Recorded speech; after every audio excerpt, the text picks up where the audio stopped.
Hello students, welcome back to my channel. तो आज हम देखने वाले हैं क्लास 7 साइंस महाराष्ट्र बोर्ड का चैप्टर नंबर और लेसन नंबर 11।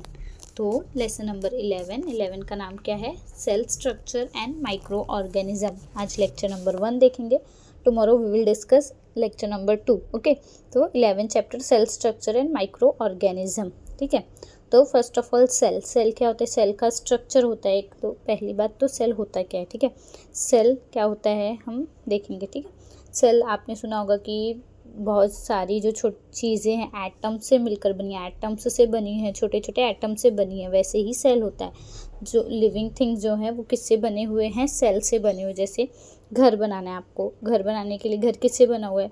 छोटी छोटी ब्रिक्स है ना, छोटी छोटी ईंट को मैं जोड़ दूंगी, जॉइंट कर दूंगी तो एक दीवार खड़ी हो जाएगी। उस दीवार से ही तो घर बना है। तो उस मेन क्या है, उसका बेस क्या है? ईंट है ना, ईंट से बना हुआ है, ईंटों से घर बना हुआ है। वैसे हमारा पूरा बॉडी, एनिमल्स का बॉडी, प्लांट्स का बॉडी किससे बना हुआ है? सेल। जैसे कि यहाँ पर है complete the flow chart. Words है जैसे कि आप अल्फ़ाबेट सीखते हो, ABCD 26 लेटर होते हैं उसमें। अल्फ़ाबेट्स को हमने मिलाया। तो जैसे कि मेरा नाम पिंकी है, तो पिंकी किससे बना हुआ है? वो वर्ड्स है ना, पिंकी एक वर्ड्स है, तो वो किससे बना हुआ है? अल्फ़ाबेट से मिलकर बना हुआ है वर्ड्स। फिर वर्ड्स को हम बहुत सारे वर्ड्स को एक साथ रखते हैं तो सेंटेंस बनता है। सेंटेंस से क्या फॉर्म होता है? एक पैराग्राफ फॉर्म होता है। पैराग्राफ से हमारा एक चैप्टर बनता है, और बहुत सारे चैप्टर को हमने मिलाया तो बुक बनता है। सेम वैसे ही हमारा सेल है। सेल, ठीक है, सेल हमने बहुत सारे सेल को एक साथ रखा तो टिश्यू बनता है। बहुत सारे टिश्यू को एक साथ रखा तो ऑर्गन बनता है। बहुत सारे ऑर्गन्स को हमने मिलाया तो ऑर्गन सिस्टम बनता है। जैसे ऑर्गन, डाइजेस्टिव ऑर्गन है, हार्ट हमारा एक ऑर्गन है, लिवर ऑर्गन है। तो बहुत सारे ऑर्गन को मिलाया तो ऑर्गन का एक सिस्टम हो गया। ठीक है, उस ऑर्गन सिस्टम से ही हमारी पूरी बॉडी बनती है। अंडरस्टूड? ठीक है, तो सेल क्या है? सेल हमारा एक बेसिक स्ट्रक्चर और फंक्शनल यूनिट है लाइफ का। बेसिक स्ट्रक्चर है, फंडामेंटल स्ट्रक्चर मतलब बेसिक स्ट्रक्चर है। सेल से ही हमारा स्ट्रक्चर बना हुआ है। सेल नहीं, हमारा जो बॉडी का स्ट्रक्चर बना है, प्लांट्स की बॉडी का स्ट्रक्चर, वो सेल की वजह से ही बना है।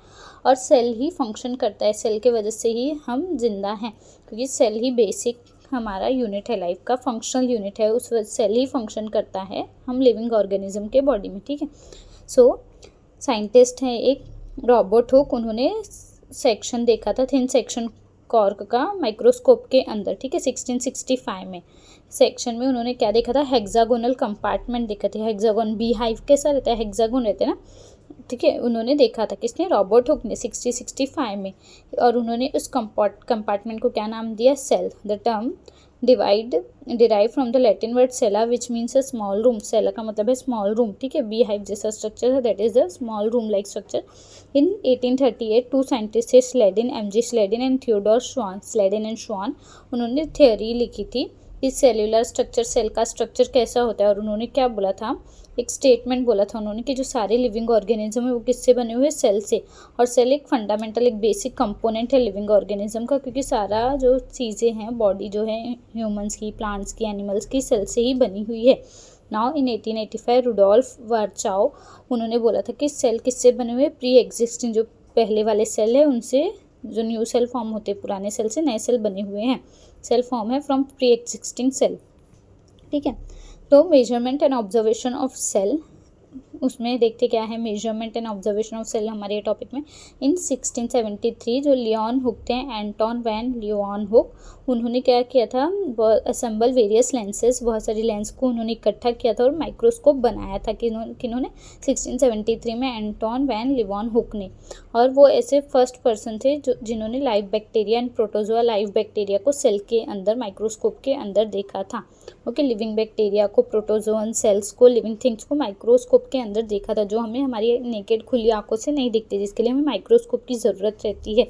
ठीक है, सेल बहुत माइन्यूट साइज़ में रहते हैं और हम उन्हें अपने नेकेड ऐसे नहीं देख पाते, उसके लिए हमें माइक्रोस्कोप की नीड रहती है। ठीक है, तो उन्होंने, एंटोन वैन लियोन हुक ने लिविंग बैक्टीरियाज को फर्स्ट टाइम देखा था माइक्रोस्कोप में, और उन्होंने माइक्रोस्कोप बनाया था। ठीक है, तो अगर आपको देखना है लिविंग थिंग्स सेल के माइक्रोस्कोप के अंदर, तो एक आपको यहाँ पे एक्टिविटी दी गई हुई है। क्या करना है आपको?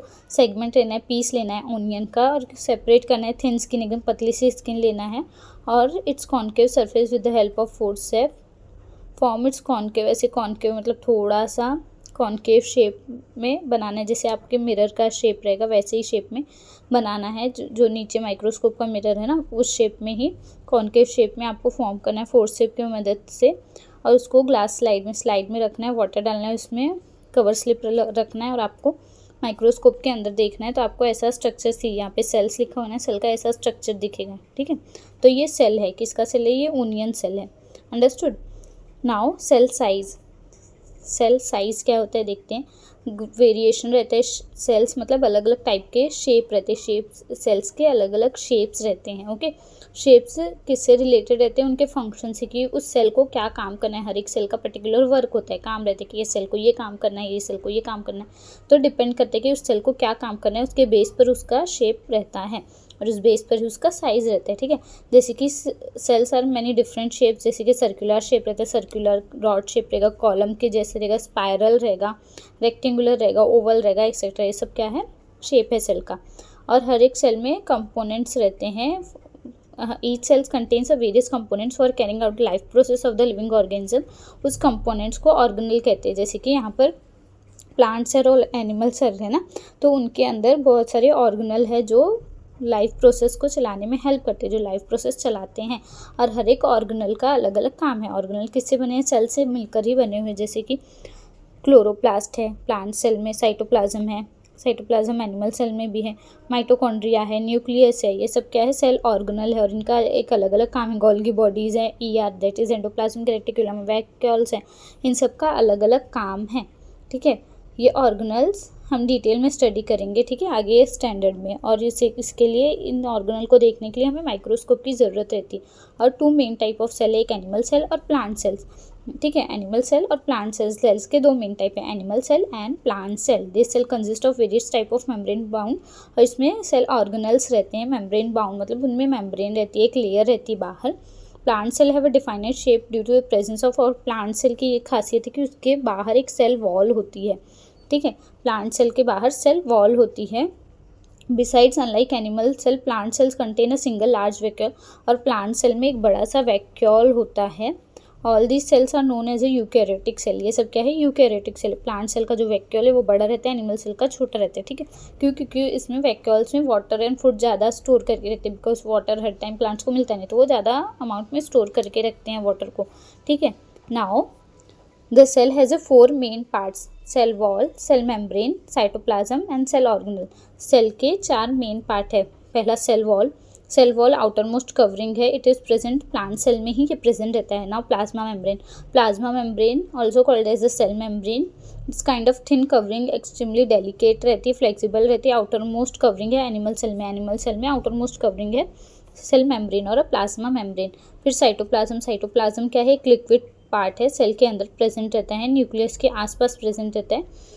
It occupied the space between the plasma membrane and the nucleus. इसलिए प्लाज्मा मेम्ब्रेन और न्यूक्लियस के बीच में स्पेस ऑक्यूपाई करके रखता है, न्यूक्लियस और प्लाज्मा मेम्ब्रेन के बीच में स्पेस ऑक्यूपाई करके रखता है। Cell organelles are scattered in the cytoplasm, और उस साइटोप्लाज्म के अंदर ही सारे सेल ऑर्गेनल्स प्रेजेंट रहते हैं। Now cell organelles mainly include nucleus है, एंडोप्लाज्मिक रेटिक्यूलम है, गोल्गी बॉडीज़ है, सी यहाँ पर गोल्गी बॉडीज़ है, राइबोसोम है, न्यूक्लियस है, वैक्यूल्स है, माइटोकॉन्ड्रिया है, क्लोरोप्लास्ट है, ये सब क्या है, सेल ऑर्गेनल है, ठीक है। न्यूक्लियस, इनमें से न्यूक्लियस क्या है, जो बहुत इंपॉर्टेंट ऑर्गेनल है सेल का। न्यूक्लियस का काम क्या है, एक ऑर्डर देना कि किसको क्या काम करना है। न्यूक्लियस के अंदर ही हमारा डीएनए प्रेजेंट रहता है, ठीक है। तो मेन है न्यूक्लियस हेड है घर का, जैसे घर के मेन रहते वैसे सेल का हेड कौन है, सेल ऑर्गेनल का हेड न्यूक्लियस है। कि न्यूक्लियस सबको ऑर्डर देता है किसे क्या काम करना है, सब प्रॉपर वर्क कर रहे हैं नहीं बॉडी के अंदर, वो देखने का काम न्यूक्लियस करते हैं। न्यूक्लियस कंट्रोल करता है सारे फंक्शन सेल्स के। एंडोप्लाज्मिक रेटिक्यूलम क्या है, स्प्रॉन्गलिंग नेट लाइक ऑर्गेनल। इसका काम क्या है, नेसेसरी चेंज करना प्रोटीन्स में, जो राइबोसोम भेजता है, जो राइबोसोम प्रोटीन्स भेजता है उसमें कुछ चेंजेस है तो वो ER that is endoplasmic reticulum करता है और उसे वापस गोल्गी बॉडीज़ में भेजता है। गोल्गी बॉडीज़ क्या है, फ्लैट सेक्स है। गोल्गी बॉडीज़ का काम क्या है, प्रॉपर डिस्ट्रीब्यूशन, प्रॉपर प्रोटीन्स को डिस्ट्रीब्यूट करना, प्रॉपर प्रोटीन को बांटना, ये किसका काम है, गोल्गी बॉडीज़ का काम है, ओके। माइटोकॉन्ड्रिया प्लास्टिस ऑर्गेनल है, डबल आउटर कवरिंग है। माइटोकॉन्ड्रिया क्या करता है, प्रोड्यूस करता है एनर्जी, ठीक है, और इसे ही power house of the cell करते हैं। माइटोकॉन्ड्रिया का काम क्या है, एनर्जी प्रोड्यूस करना। हमें बोलने के लिए, खाने के लिए, स्कूल जाने के लिए, ट्यूशन जाने के लिए, खेलने के लिए एनर्जी लगती है ना, ठीक है, वो एनर्जी हमें माइटोकॉन्ड्रिया से मिलती है। हम जो खाना खाते हैं वो ग्लूकोज में कन्वर्ट होता है, ग्लूकोज से हमारे बॉडी को एनर्जी मिलती है, तो वो काम कौन करता है? माइटोकॉन्ड्रिया, ठीक है। माइटोकॉन्ड्रिया एनर्जी प्रोड्यूस करता है, power house of the cell कहते हैं। क्लोरोप्लास्ट प्लांट सेल में ही रहता है सिर्फ ये। इसका काम क्या है? फोटोसिंथेसिस करना। फोटोसिंथेसिस सनलाइट की हेल्प से, वाटर की हेल्प से प्लांट्स अपने लिए खाना खुद बनाते हैं ना। प्लांट्स ऑटोट्रॉप से, मतलब जो अपना खाना खुद बनाए, तो फोटोसिंथेसिस के लिए हेल्प करता है क्लोरोप्लास्ट। ये सिर्फ प्लांट सेल्स में ही रहते हैं क्लोरोप्लास्ट, ओके। वैक्यूल्स क्या करता है? Throw out waste product of the cell. Vacuole in animal cell are small, where there is only large vacuole in a plant cell. Vacuole जो वेस्ट प्रोडक्ट है उसको शरीर के बाहर, सेल्स के बाहर निकालने का काम करता है। वैक्यूल्स एनिमल सेल में स्मॉल रहता है compare to the plant cells, okay. ये हमने डायग्राम और पिक्चर में भी देखा है, एनिमल सेल का वैक्यूल छोटा है, प्लांट सेल का वैक्यूल बड़ा है, ओके। नाउ हमारा न्यू टॉपिक है एक micro organism. Micro organism, micro मतलब छोटे छोटे, organism living things, small living things जिसे हम नेकेड आई से नहीं देख सकते, ठीक है। what is the microorganism? Microorganism which we cannot be seen with our eyes but can only be observed under a microscope. It's called a microorganism. Micro means small, organism means living thing. उसे हम अपने naked eye से नहीं देख सकते। Microorganism को देखने के लिए हमें माइक्रोस्कोप की नीड रहती है, ओके। तो यहाँ पर हमारे लेक्चर नंबर 1 का एक्सप्लेनेशन खत्म होता है। अगर आपको वीडियो थोड़ी सी भी अच्छी लगी हो, वीडियो यूज़फुल लगी हो, तो प्लीज़ बच्चों वीडियो को लाइक, चैनल को सब्सक्राइब और अपने दोस्तों के साथ ज़रूर शेयर करो। तो मिलते हैं नेक्स्ट वीडियो में, तब तक के लिए बाय बाय, टेक केयर बच्चों।